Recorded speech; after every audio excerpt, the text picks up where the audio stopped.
ang gininhawa nato dili kabayra. Gikan pa sa taguangkan sa atong inahan hangtod sa atong pagkayugso, hangtod karon ang Dios wala muhunong sa pagpanalangin.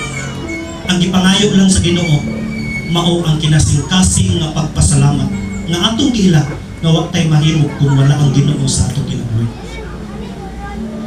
Amen. Wala tay mahimo kung wala ang Ginoo. Siya ang naghatag kanatong kaalam. Siya ang naghatag kanatong kahibalo. Siya ang naghatag kanatong kusog. Siya ang nagproteksyon kanato. Nga bisan kapila ta gitay-og sa atong nasod sa Pilipinas, apan pabilin ni hapunta nga buhi hangtod karon tungod sa pag-amping sa Ginoo sa atong kinabuhi.